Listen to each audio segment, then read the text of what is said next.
Alhamdulillah, hamdan katsiran thayyiban mubarakan fih wa mubarakan alaih.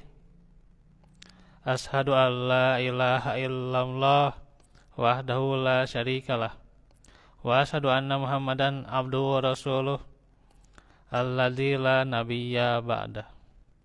Alhamdulillah, ikhwatu fillah, kita bersyukur di hari ini, pada Senin sore ini bertemu lagi di dalam pelajaran kisah yang kita insya Allah mudah-mudahan nanti bisa segera ya, nggak digeber ya, tapi kalau sudah masuk tentang mukjizat Nabi Nuh ya, nah ini sebentar lagi ini kisah akan segera selesai sebenarnya ya. Mudah-mudahan Allah memudahkan ya, dan juga melancarkan, senantiasa dikuatkan juga, terus kita disehatkan dan dilapangkan. Baik,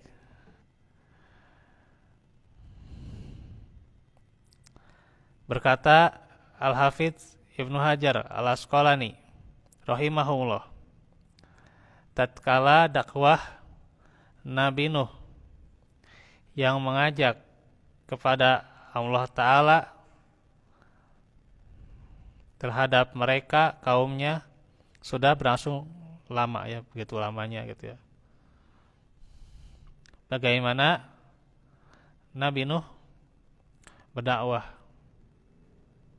sementara penolakan mereka terhadap beliau semakin menjadi-jadi, terus ya, penolakan demi penolakan gitu ya, sebagaimana tertera dalam Al-Quran di banyak tempat. Maka Allah memerintahkan beliau agar membuat bahtera. Jadi nanti kita akan jelaskan ayat-ayatnya.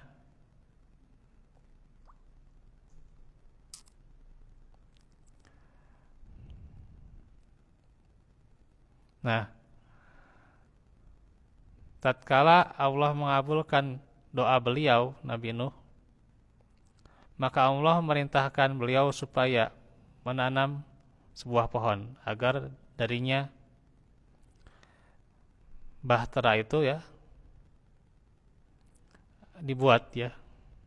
Akhirnya beliau pun menanamnya dan menunggu selama 100 tahun. Kemudian memahatnya dalam waktu 100 tahun juga, dan juga ada yang mengatakan dalam waktu 40 tahun. Itulah dari sebab kenapa adanya mukjizat bahtera Nabi Nuh. Nah, sekarang sedikit kita terangkan kenapa para nabi itu diberikan mukjizat ya. Kalau secara bahasa mukjizat itu ijaz ya, jadi melemahkan ya. Melemahkan apa yang dilemahkan itu ya, yakni bisa jadi argumen ya, argumen dari orang-orang yang tidak mengimaninya,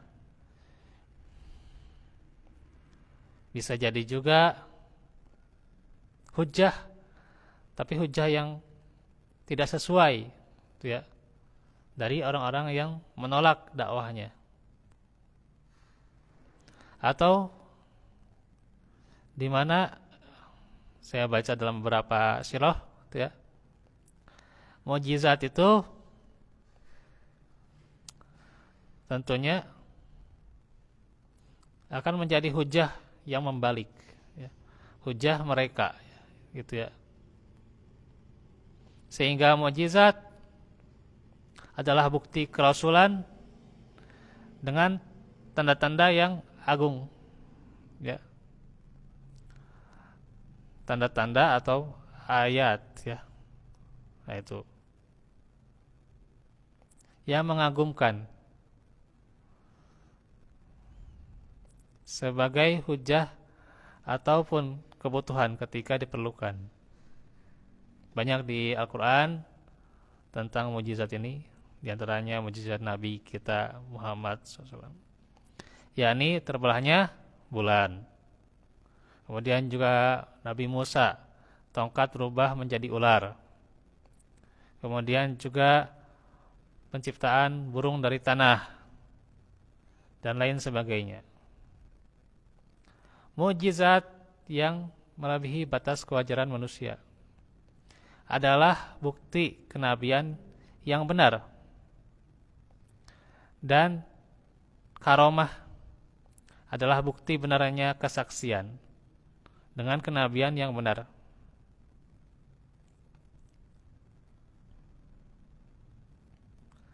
Jadi bukti kenabian itu Allah berikan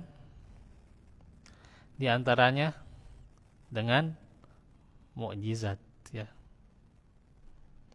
Karenanya jadi mukjizat itu tidak akan ditemukan ya pada orang zaman sekarang ya. Mukjizat naon, Pak? Ada orang yang mengatakan, "Oh, saya bisa bicara dengan semut, bahkan saya bisa mengontrak malaikat maut." Masya Allah ya, itu waliyazu billah. Kumaha eta, Pak? Ya. Karena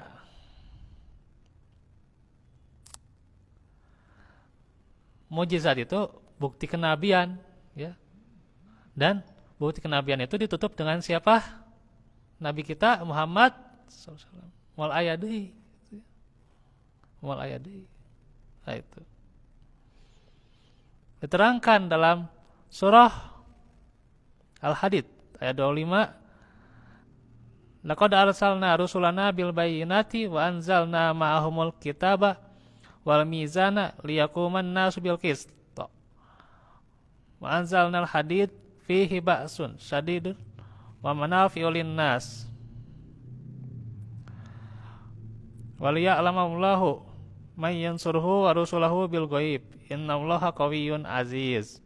Sesungguhnya kami telah mengutus rasul-rasul kami dengan membawa bukti-bukti yang nyata, dan telah kami turunkan ya bersama mereka kitab ya dan neraca keadilan supaya manusia melaksanakan keadilan, dan kami ciptakan besi ini yang diantaranya ya yang padanya terdapat kekuatan yang hebat dan berbagai manfaat bagi manusia, supaya mereka mempergunakan besi itu, dan supaya Allah mengetahui siapa yang menolong agamanya dan rasul-rasulnya, padahal Allah tidak dilihatnya. Sesungguhnya Allah Maha kuat lagi Maha perkasa. Nah, itu diantara ayat yang menjelaskan tentang mukjizat. Jadi setiap rasul itu ya dia diterangkan, artinya dari Nabi Nuh itu ada mukjizatnya. Nah, itu diantaranya mukjizat Nabi Nuh apa? Yakni bahtera ya. Itulah mukjizat ya. Bisa dibaca nih di Mutiara Arisalah kalau ingin lebih jelasnya. Di hadis yang lain ya Rasulullah SAW bersabda, cuman ini hadisnya agak panjang ya, diterangkan bahwa tidak ada seorang nabi pun kecuali telah diberikan mukjizat yang tidak cukup untuk mengimankan manusia ya. Tidak semuanya manusia itu beriman, tapi mukjizat itu adalah bukti kenabian mereka. Sesungguhnya yang diberikan kepadaku adalah wahyu yang diwahyukan kepadaku, dan aku berharap menjadi nabi yang paling banyak mengikutnya di hari kiamat. Muttafaq alaih. Siapa yang nantinya nabi yang banyak pengikutnya, yakni Nabi Muhammad SAW. Karenanya para ulama mengatakan di antaranya mengikuti sunnah itu bagaikan bahtera Nabi Nuh, ya. Sunnah itu bagaikan bahteranya, gitu. Kalau kita mengikuti bahtera Nabi Nuh, nah itu. Kalau mengikuti sunnah maksudnya, maka akan selamat dari kecelakaan, ya. Mengikuti sunnah itu akan selamat dari kecelakaan. Sebagaimana umat Nuh yang mengikutinya, maka ia akan selamat dari kecelakaan. Berupa apa? Berupa banjir, ya, diantaranya. Nah, banjir itu di apa? Di Bible, ya, punten saya tadi baca, ya. Memang di pasal 19-20 dijelaskan ada seluruh dunia banjirnya itu. Ya, seluruh dunia, bukan hanya se-Indonesia, bukan hanya di kawasan tertentu. Hanya saja di Al-Qur'an tidak dijelaskan, ya, apakah itu seluruh dunia atau di kawasan tertentu saja, gitu, ya. Itu tidak dijelaskan. Nah, itu bisa dibaca, itu nanti kita terangkan, ya. Jadi itu makna mukjizat. Nah, sekarang ini memang agak panjang, itu, ya. Bagaimana tentang sifat bahtera Nabi Nuh, ya.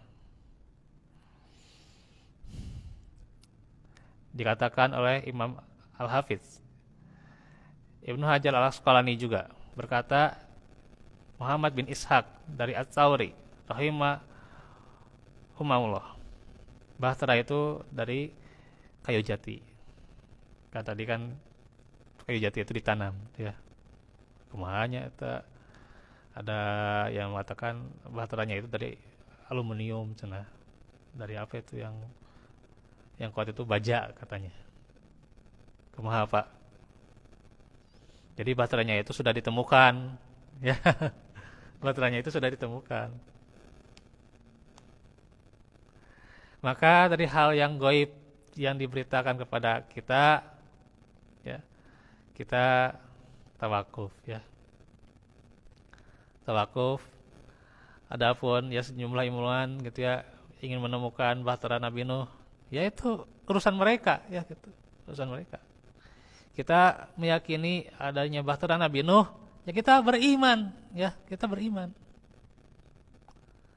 Sampai katanya ilmuwan ini menamakan, oh ini bahtera bukan kebuat dari kayu jati, dari aluminium, dari logam, cenah, gitu. Itu bahannya bukan itu, gitu, ya. Nah, ini kita percaya nggak? Ibnu Hajar itu, ya, ini lebih daripada ilmuwan Ibnu Hajar, teh, Pak. Ya, Ibnu Hajar lebih pada ilmuwan. Dia hafal hadis. Ilmuwan itu can hafal hadis, Pak. Ilmuwan eta can hafal hadis jeung kafir deui kumaha tah. Kafir tah, Pak, ilmuwan eta. Ada yang mengatakan demikian, gitu, ya. Walaupun dia, ya, dia yakin akan kenabian Nabi Nuh, tapi ilmuwan ini kepada kenabian Nabi Muhammad, ya Allah alam, ya, gitu, ya. Ya, apakah beriman tidaknya dan ketahuan juga, gitu, ya, gitu. Ya, ilmuwan ini, ya, kalau dia memang percaya kepada bahtera Nabi Nuh, adanya bahtera Nabi Nuh, tapi kalau keimanan, ya, ternyata tidak, gitu, ya. Nah, itu. Nah, ini yang harus kita garis bawahinya. Kita sering baca di media, katanya, tentang kapal Nabi Nuh, bahtera Nabi Nuh sudah ditemukan. Terus apa yang menjadi buktinya? Nah, ini, ya, katanya di mana? Di Turki, cenanya. Nah, itu harus diteliti, ya. Nanti sok kan berlabuhnya itu di mana? Bukit Al-Judi gitu ya. Sok diteliti itu di mana gitu ya. Nah, ini juga harus senantiasa orang itu kalau dengan ilmu ya ilmu yang sesungguhnya dari syariat. Dan ketika Allah memberitahukan yang gaib terhadap kita dan Allah tidak memberitahukan kepada kita hal itu, ya sudah. Itu ya. Jangan mengada-ada.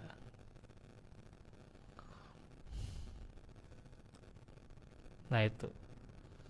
Karenanya kita yakin ulama salaf, ulama ya seperti Ibnu Hajar ya tidak mungkin dia berdusta. Ya. Ini mengambilkan dari Qasasul Anbiya Ibnu Katsir. So, kumaha dusta? Tidak mungkin ya, kecuali Syiah gitu ya. Jawabannya Kang eta anu ya Syiah we anu. Wallah alam tahnya. Wallah alam. Nah ini ya. Jadi ini bahtera dari apa? Kayu jati. Dan ada yang mengatakan dari pohon sanobar, sejenis pohon ya, disebutkan dalam Taurat ya. Beliau menjadikan panjangnya seukuran 80 ziro atau hasta ya. Satu hasta itu sama dengan ujung jari tangan sampai siku ya. Dan lebarnya 50 ziro. Jadi ini satu hasta berapa?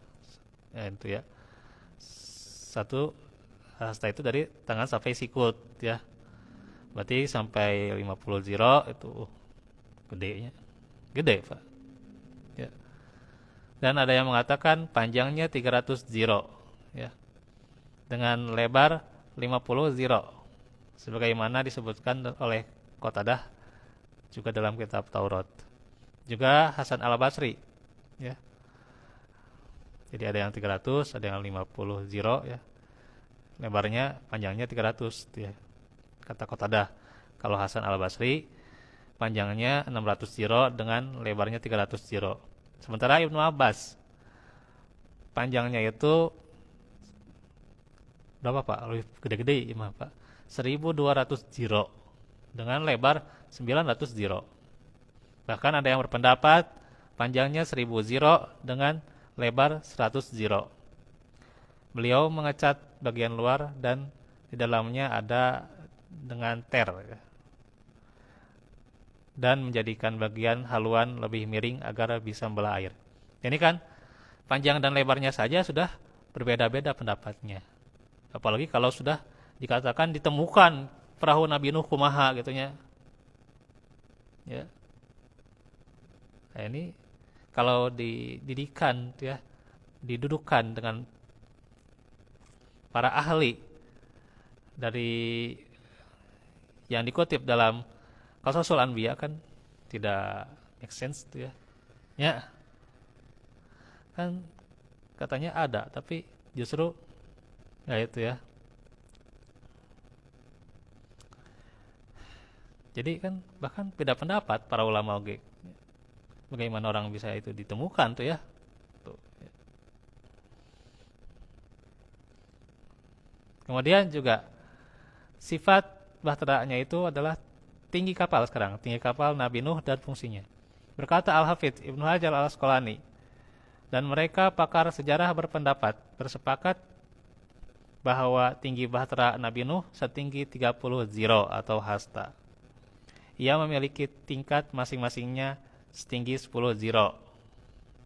Bagian bawah untuk segenap hewan, tengahnya untuk manusia, dan paling atas untuk burung-burung yang ada.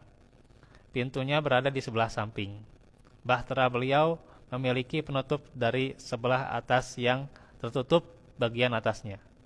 Di dalamnya beliau mengangkut setiap yang berpasang-pasangan. Min kullin zaujainis nayni wa ahlaka illa man sabaqa alaihil qaulu minhum. Nah itu ya. Alhamdulillah hafalnya. Udah lama padahal enggak dibaca nih. Itu ya. Jadi berpasang-pasangan dari yang bisa dimakan dan selainnya supaya benihnya tetap bertahan. Ya. Bersamanya beliau mengangkut keluarganya selain orang yang dikecualikan ya, oleh Allah dari kalangan orang-orang kafir. Nah itu yang dikecualikan siapa? yang tidak beriman tentunya ya, termasuk istri dan anaknya. Istrinya yang mengkhianat kepada Nabi Nuh dan juga anaknya siapa? Yang terkenal Kan'an ya. Nah, itu untuk sifat bahtera Nabi Nuh. Nanti kita akan jelaskan bagaimana ketegaran Nabi Nuh ya dalam mempersiapkan bahteranya gitu ya. Nah, itu saja dahulu. Walafu minkum walafu fikum. Rabbana atina minal rahmah wa afaf wal qina